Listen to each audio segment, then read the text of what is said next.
This question is from CBSE 2025 physics examination.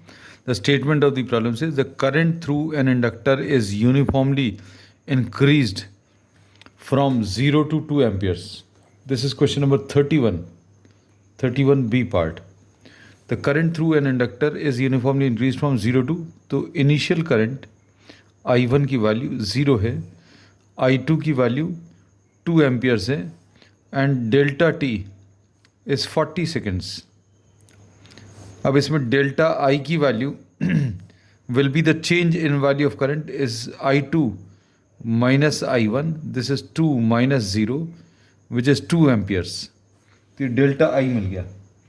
अब इससे delta I by delta T की value this will be 2 amperes divided by 40. So this will be 1 divided by 20 आ जाएगा amperes पर second. अब इसके बाद इंड्यूस्ड ईएमएफ की वैल्यू. अब इसमें क्या दिया हुआ है, an EMF of 5 milli volts is induced. E की वैल्यू 5 मिली वोल्ट्स, मतलब ये 5/1000 वोल्ट्स आ गया, is induced during this period. अब इस पीरियड में ये इतना ईएमएफ इंड्यूस हुआ. Find the flux linked with the inductor at t is equal to 10 seconds. हम लोग फ्लक्स का कैलकुलेशन बताना है किस समय पर, t is equal to 10 seconds पर, 10 सेकेंड्स. अब इसमें जो फॉर्मूला यूज होगा E is equal to L di by D T. ये फॉर्मूला यूज करेंगे, L delta I by delta T. This is the formula. एक फॉर्म ये है, एक ये फॉर्म है. This is in terms of calculus, ये change in current upon change in time.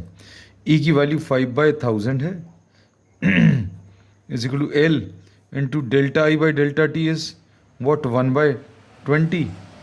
अब ये 20 कितने टाइम्स, 5 टाइम्स कैंसिल होगा, 100 आ जाएगा, एक ज़ीरो और है, 5 1 ज़ा 5 एंड 10.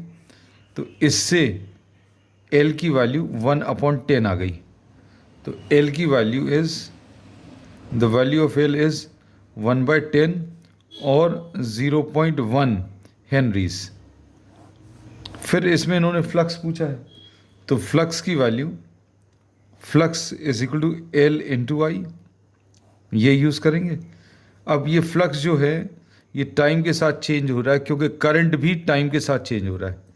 अब करंट अगर टाइम के साथ चेंज हो रहा है तो अभी हम लोग मालूम है, we know that delta I by delta T is 1/20 amperes. current is changing continuously at this rate. अब इनिशियल करंट I1 की वैल्यू 0 है, I2 अभी हम लोग एक ले चुके हैं, इसलिए we are writing this is I3 हम लोगों को बताना है फाइनल करंट. ये इनिशियल करंट है, ये फाइनल करंट है, और टाइम दिया हुआ है. अब इन्होंने टाइम इज 10 सेकेंड्स. तो अब डेल्टा आई की value this will be delta I by delta T is 10 is equal to 1/20. इससे डेल्टा आई की वैल्यू 10/20 आ जाएगा, मतलब डेल्टा आई की वैल्यू कितना 1/2 एम्पियर्स आ गया.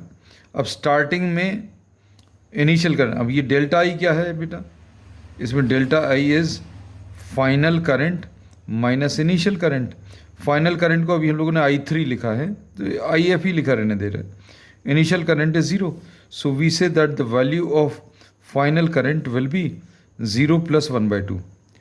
तो मतलब t is equal to 10 seconds पर. अब ये भर समझने वाली बात है कि t is equal to 10 seconds पर करंट की वैल्यू इज़ 1/2 एम्पियर्स. अब करंट अगर इतना आ गया है तो हम लोगों को फ्लक्स निकालना अब ईजी है. Flux is equal to L into I. L कितना है, कहने लगे 1/10, और I कितना है 1/2. तो ये कितना आ जाएगा, flux will be equal to 0.5/10, मतलब 0.05 amperes will be the answer. 0.5 webers, sorry, क्योंकि ये फ्लक्स है, flux is measured in Weber's.